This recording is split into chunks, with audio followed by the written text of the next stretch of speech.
Alors, à présent qu'on a terminé ici notre premier TP sur React, on va poursuivre ici la formation. Et dans la vidéo qu'on va vouloir faire aujourd'hui, on va vouloir rendre ici des éléments. Parce que lorsque vous allez travailler ici avec React, vous allez recevoir ici des données et vous devrez afficher ces données-là à votre écran. Donc là, ici, on va repartir de zéro, on va créer ici une nouvelle constante qui va contenir ici des données. Donc, on va créer ici une constante qu'on va appeler datas. Datas. Ou alors, on peut l'appeler product. Et là, ce product-là, il sera égal ici à un tableau. Ici, on peut dire qu'il sera égal à un tableau d'objet qui aura ici un identifiant.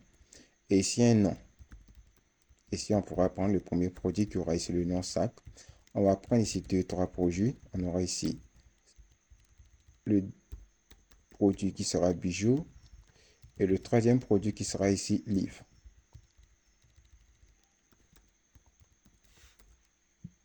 Donc là, on suppose que vous avez ici cette liste-là et que vous souhaitez l'afficher ici aux yeux ici de votre utilisateur ou aux yeux de ceux qui vont utiliser ici votre application React.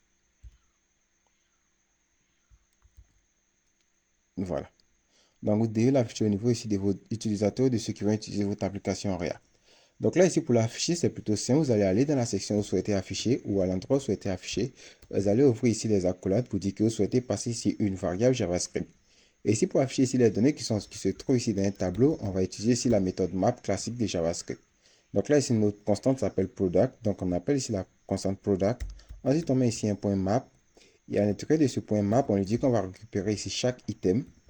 Et après avoir récupéré chaque item, on dira qu'on aura ici la propriété return. Donc là, on va retenir ici un élément. Et on va dire que pour le moment, on va retenir ici une div. Donc là, on boucle ici sur le tableau ici des produits. On récupère ici un produit singulier. Et ici, on va retenir ici la propriété. Donc là, ici, on pourra retenir ici le item.name. On pourra retenir ici le nom ici de ce produit. Donc, si on fait ce qu'on enregistre, ce qu'on retient au niveau de notre navigateur, on verra qu'on aura ici les trois produits qui apparaîtront, sac, bijoux et livre. Et là, je vais vérifier ici tout le CSS qui se trouve dans le index.css, histoire que mes éléments puissent partir tout en haut. Donc, si on fait ce qu'on enregistre, on aura ici les éléments qui seront là. Et cette fois-ci, on ouvre ici l'inspecteur et qu'on retient, on va au niveau de la console.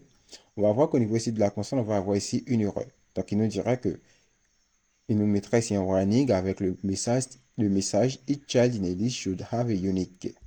Donc, ce qu'on doit comprendre par là, c'est que lorsque React rend ici des listes avec la méthode map, il faut que chaque élément qui a été rendu soit unique en son genre. Parce que plus tard, si vous souhaitez faire ici une mise à jour ici de cet élément-là, React doit avoir ici une clé qui est dynamique, qui est unique pour pouvoir faire ici la mise à jour pour ne pas qu'il puisse altérer ici l'état d'une autre propriété. Donc ici, on dit que chaque élément doit avoir ici une clé unique. Donc ici, au niveau ici de notre return, ici, on peut venir ici lui passer la propriété key qui provient ici de React. Et ici, à cette propriété key, on doit lui passer ici une propriété qui est unique. Et là, dans mon cas ici, j'avais que là, j'avais mis ici des idées. J'avais ID 1, 2, 3. Vu que les idées s'incrémentent, je peux dire que la propriété unique plutôt, c'est item.id. Et si je fais ce que j'enregistre et que je retourne au niveau de notre navigateur, que je rafraîchis maintenant, on verra que je n'aurai plus d'erreur et j'aurai ici ma liste qui sera rendue. Donc là, c'est pour le cas où vous avez ici des propriétés qui vous reviennent avec des idées qui sont totalement dynamiques. Dans le cas où vous avez des propriétés qui vous reviennent et que vous n'avez pas ici d'idées dynamiques, donc dans ce cas-là, vous n'avez pas ici des idées qui vous ont retenu.